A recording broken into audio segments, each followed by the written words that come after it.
Shut up and sit down.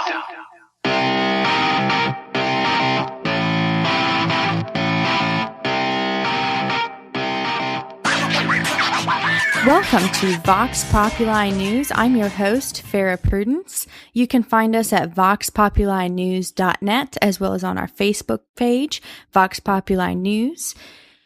Today we have an amazing guest.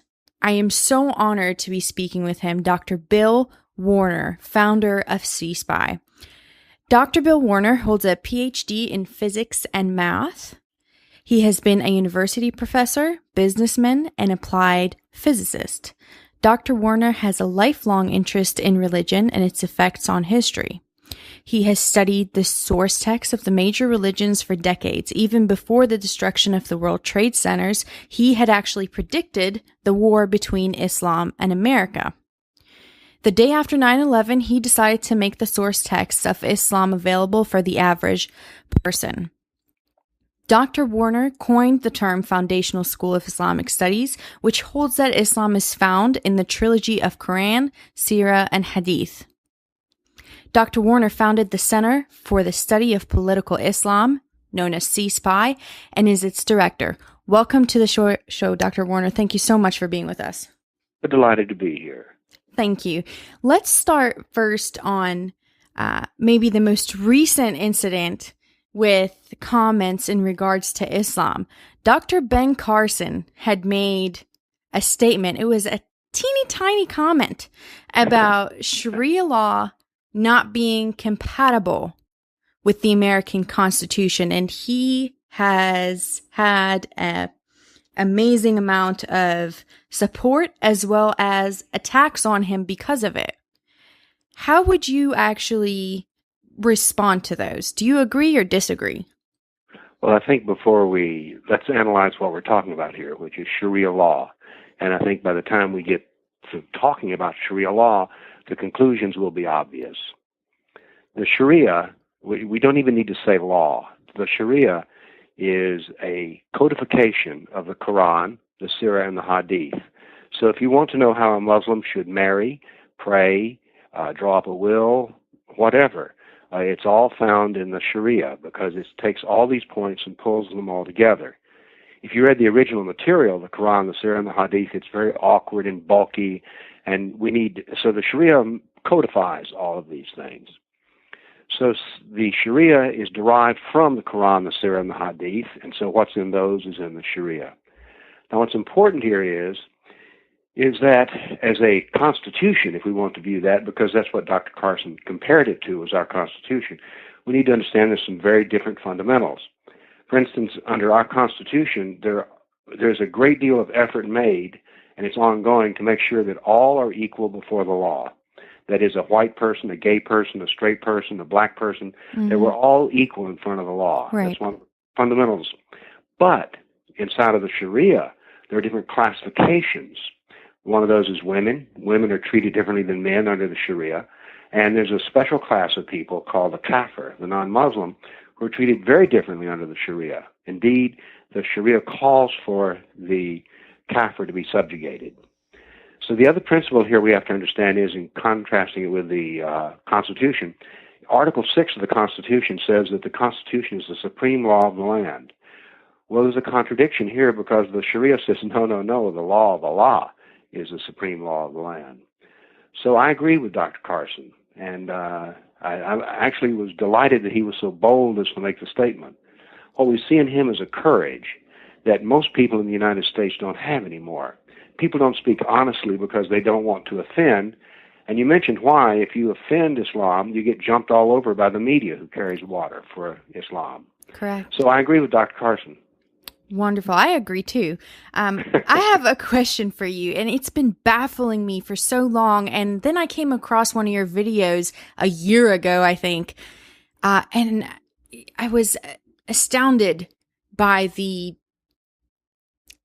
significance of the theory that you have on Islam when it comes to the West. It seems to me every time Muslims do an attack, carry out an attack, even though our president would like to say it's a lone wolf act, right. every time they carry out an attack, it seems like we blame ourselves. America says, well, if we weren't so rude, maybe they wouldn't kill us. Maybe we should give them more leniency. Maybe we should implement Sharia law. Maybe we should do this, do that. Why is it that they kill and we go out of our way even more for them? You had a theory about the West being or having an abused woman syndrome. I love it. Please explain it to me. Well, let me give you the history to this. Okay. My wife and I work together, both in running the business and intellectually. She's my sounding board. And I'm talking about how we reacted to Islam. And I said, we're like an abused woman. And she looked at me and she says, well, she went inside. I do very little work on the internet. That's all she does. And she came back with a printout of a manual on rape and sexual abuse and brutalization of, that's not the title of it, but anyways, on how to deal with abused women. Okay. And we went through these points, and it was just like they were spot on. It's like the collective mind of the West always seeks to blame itself. Oh, if we'd only been not so rude, or if we'd have been more accepting and loving and open, if we'd only done this. But this is exactly what the abused wife says. Oh, well, I just need to work harder to please him. He says he won't do it again. And so when you go down through all these points, it is remarkable how we try to placate the abuser and take the blame for the abuser. And the Muslims, of course, play fully into this role because they get together and say, oh, look, we're the ones who's suffering. On 9/11, it's Muslims who were the victim. So they deny there's any brutality. And we don't hold their feet to the fire in terms of like, look, there's a reason for this. Let's talk about it. So you're quite. I still think this is true because one of the ongoing problems I have is when you study the Quran, the Surah and the Hadith, it's like Islam is crystal clear. Once you understand the principle of dualism, it's crystal clear. Why can't we talk about this? So I'm for open, honest, fact-based reasoning, and no matter where the emotional consequences are, that is, if someone is offended by facts, they don't have a problem with me, they have a problem with the facts. Exactly. I agree with you 100%. It is very hard to speak out without getting any backlash, and it seems it's from people who use words that are in terms that are not even related. You get called a racist. You get What has that got to do? What has that got to do with my comments on the Sunnah of Muhammad? Exactly. Or if you say that Muhammad married Aisha when she was 9 years old, you get called a bigot. And it's wait a minute. I'm quoting from Bukhari here. Exactly. Exactly. Like, I didn't come up with this. The thing that amuses me is that there's the two people in this town of Nashville, Tennessee, who quote the most about Quran and the Sunnah of Muhammad are the imams and me. Now, they get praised when I quote Muhammad, and I get condemned when I quote Muhammad. What's up with that? There you go. You have that double standard that we have. But, exactly. A lot of people think that the jihad or the attacks of Muslims on the United States or on the West in general is a new thing. But it's really not. This is about 1,400 years old. Yes. One of the things you can say about Islam is it is the most consistent ideology that we have. It hasn't changed in 1,400 years. Indeed, it is designed to never change. When people talk about reforming Islam, it's like, well, how do you reform what is perfect, eternal, and universal? You can't. So it's designed. So as a result, the observation, if somebody died in an act of jihad today, that jihad act was based on something that happened 1,400 years ago. That is, Muslims are commanded in over 91 verses in the Quran that they're to endlessly repeat forever the Sunnah of Muhammad. So jihad is caused by the Sunnah of Muhammad. Muhammad was excellent at jihad. It was what made him successful. He was a brilliant war mind. I'll give him that much. Oh, I say he was the most brilliant mind of war that has ever existed. For instance, Caesar, Alexander the Great, Napoleon, nobody dies for them today. But somewhere, someone in the world today died because of Muhammad. Indeed, his strength grows, whereas other political, military leaders, they get weaker as history goes on. That's correct. That's absolutely correct. Now, one of the things that I wanted to talk about is I recently put out a video and people basically were saying, well, have you ever even met a Muslim? Now they don't know they don't know what my background is, but I don't need to meet a Muslim. Yeah, exactly. I don't need to meet a Muslim because there's 1.7 billion Muslims in the world. All I need to know is Muhammad, and they don't Yes, there you go. They don't understand that Muhammad is the ultimate role model for Muslims. So I know there's plenty of points, but 10 points. Can I just ask you some questions because you've understood it? Did Muhammad marry a 9-year-old girl? That's what Bukhari says, and he is the prime source of the Sunnah of Muhammad. Okay. So this is actually in Islamic doctrine. Nobody else is writing this anywhere else? It's exceedingly clear. Okay. And what about Beni Khaybar? That was a Jewish village that was next to Medina. Yes. Well, those attacks all happened. Muhammad, when he moved to Medina, it was half Jewish and half Arab. Mm-hmm. And it was either 2 years or 3 years after he was in Medina, it was free of Jews. And this was the reason caused by the fact that he attacked the 3 tribes there one at a time. And there's some lessons in this, by the way. The Jews never coalesced into an alliance against him. He took them down one at a time, which is part of the history of Islam. People do not form coalitions against it. So by what you said right now, this is probably the root hatred between Islam and Jews from the Muslim side. Oh, when people start talking about the Palestinian question, or ever how you want to put it, they want to go back to the formation of Israel in 1947 or 48, and I never can remember which it is. 1948. 48. And I say, no. We need to go much further back, 1,400 years.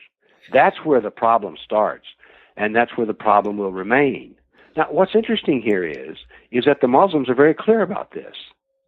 It's the Jews in Israel who are not clear about this. I know a Jewish scholar who's a great scholar on the Quran, and I ask him, what's up with the Israelis and their denial of Islamic doctrine? He says, I wish I knew.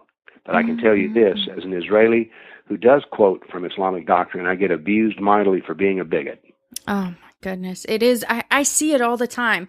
And I see it from even the Jewish side. I see Jews that I'm like, what are you talking about? This is not something that Israel did something wrong and offended them and now they're retaliating against it. This is deeply embedded in their history and in their doctrine. And you're quite right, by the way. Some of the biggest, I live in Nashville, Tennessee, and some of the biggest supporters of Islam in Nashville are Jews who absolutely refuse to read anything about Muhammad. They go to these interfaith gatherings, and by the way, Christians do the same thing, and whatever the Muslims say, they remind me of, you ever seen a mother bird feed a baby bird? The baby bird throws its head back and its mouth is wide open and the mama bird just drops the food in. Yes. Those baby birds with their mouths open are the Jewish and Christian religious leaders. They swallow without question every bit of morsel they're given by Islam. I agree, and I have seen it so many times. But, it is important to mention that unless you, or to me at least, unless you are fluent in Arabic, and even then, it could be very difficult to understand Islam, and you can't really just refer to the Quran alone. No. You have actually translated and have books on the Quran, Sunnah, Hadith, the Sirah. You've made it available. Your books are fantastic, by the way. Well, that's my whole goal. When I had 3 phases of study on the subject of Islam. I started my study of Islam. I'm a 74-year-old man, and I started when I was 30. So I started my study of Islam 43 years ago. And what I did was I went to a Sufi teacher, and I was interested in mystical Islam. And I did that for about a year. And the reason I left is that it struck me that the Sufi teacher was not exactly crystal clear about some aspects of Islam that I wanted to know about, and those included jihad. So the next phase of study was when I was a college professor, and I had many Muslim students. And I was like, There's a subtle difference here. And so I sat down and did a much more in-depth study of the Quran, and the Quran led me to Muhammad. Mm-hmm. Then after 9/11, I realized that I lived in a nation that didn't know a Sikh from a Hindu, from a Muslim, from a witch doctor. Oh, my goodness, yes, that's true. They just knew nothing about it. And so I decided what I would, as a scientist, I know this. Once you grasp the fundamental laws of something, you then have mastered the entire subject. After that, it's just application of the laws. And so what I wanted to do was make the fundamental laws of Islam easily available to everybody. And so that's what I've done. I took the Syri'a, which is an 800-page book in fine print, and made it such that anyone can pick it up and read it. Now, you may say, well, what if you did it wrong? That is, what if I have errors? Mm-hmm. Or what if I just have bias? Well, the purpose of my books is not for you to read and believe what I write. The purpose of my books is for you to read them, and now then you're ready to read the original material. Do that make sense? Yes, that makes perfect sense. So I teach you in a 3-step process. That is, I've got the Life of Muhammad in an 80-page book. Mm-hmm. Anyone can read it. I've got it in a 200-page book. And once you finish both of those, you're ready to read, if you want to, the 800-page volume yourself. It's the same with the Quran.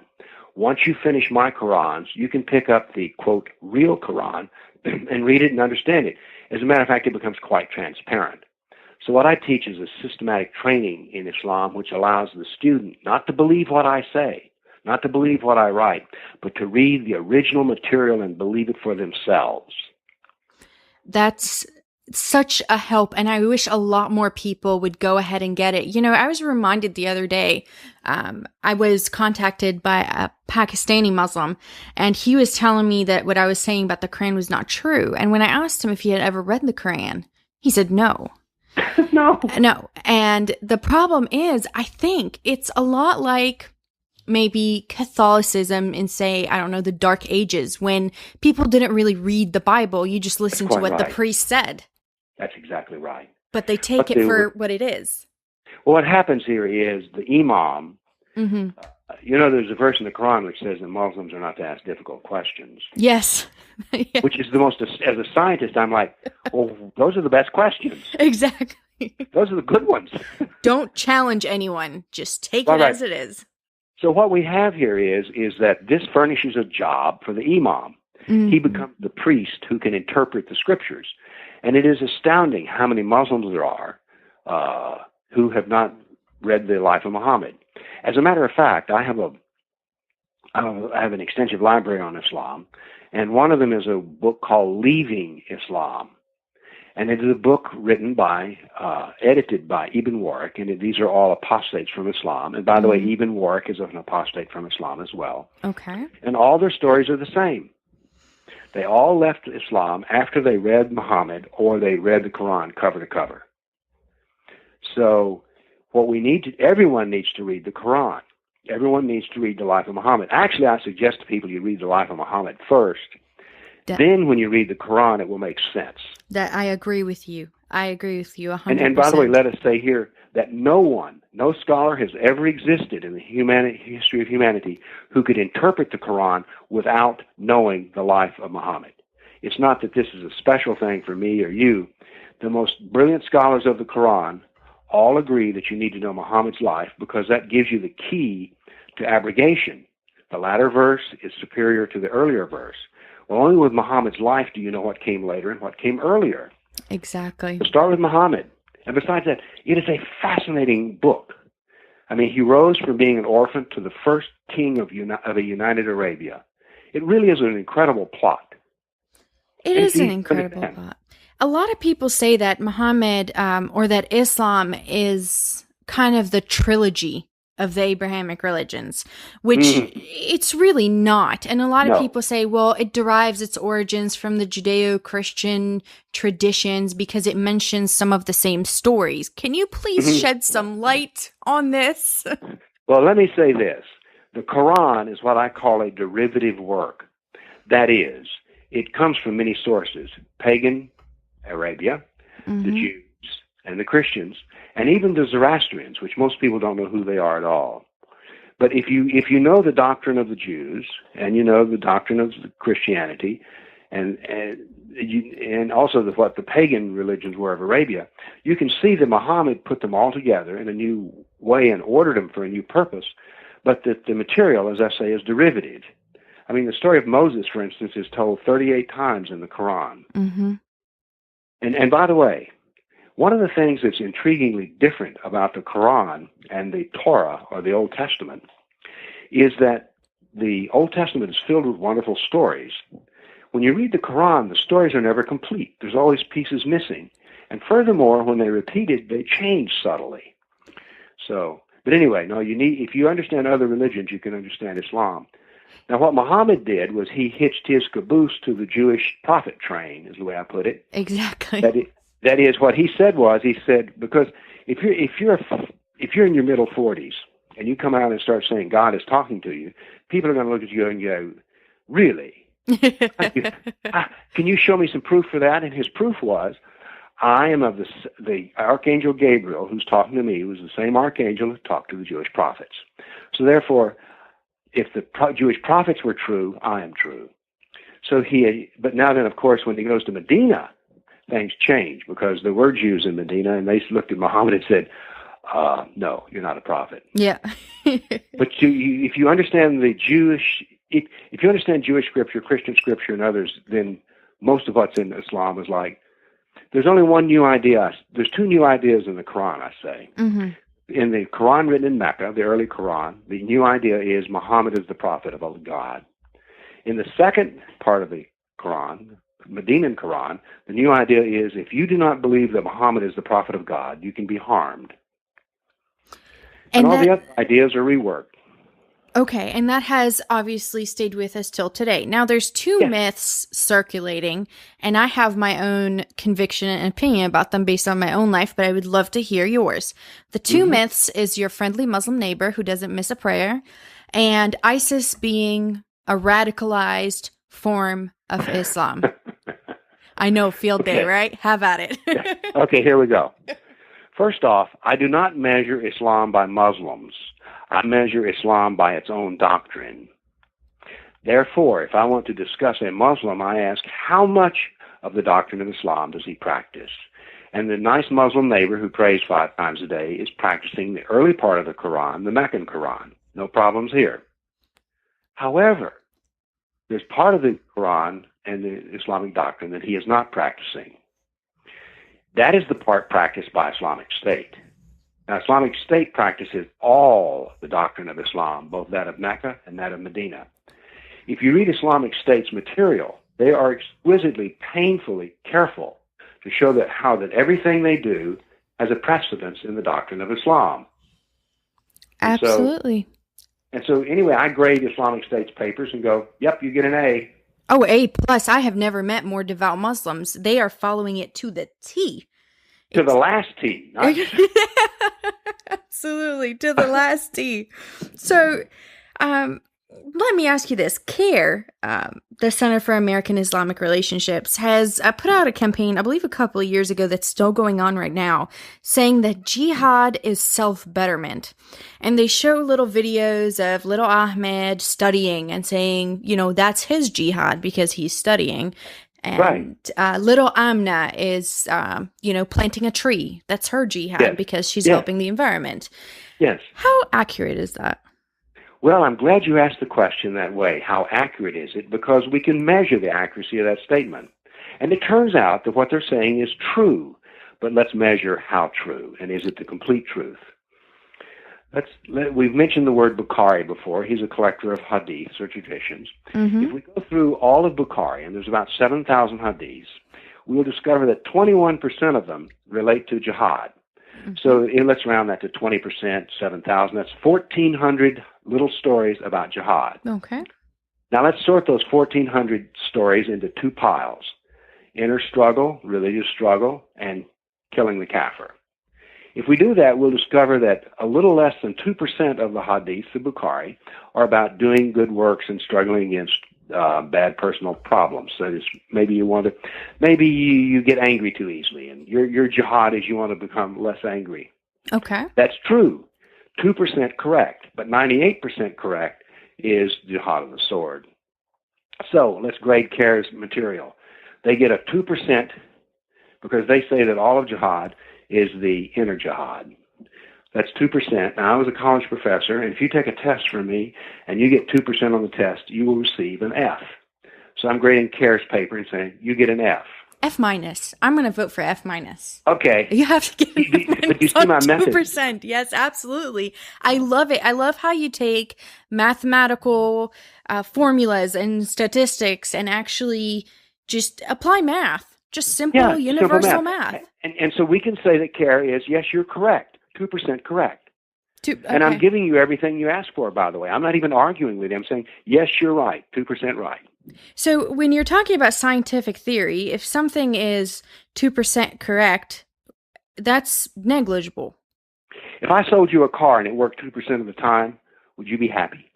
Probably not. No. No, I would not. I would call that a lemon, Dr. Warner. It's a lemon. I think we have a lemon there. By the way, I'm proud to say, although they took the honor away from me, at one time, CARE said that I was part of America's inner circle of hate. Oh. And I was like, hey, yeah, I like that, because I saw the other people on the list. I says, yeah, I know these people, I like them. And they took me off. So if you have any influence with CARE, you can tell them, put Warner back on the hate list.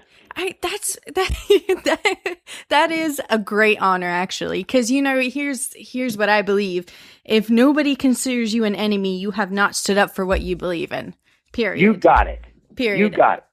I agree with you. Now, I want to, there's so much that we can talk about, but you actually go around. You have videos up on YouTube. You break it down. You break everything down. Your books are available. They're very affordable, by the way.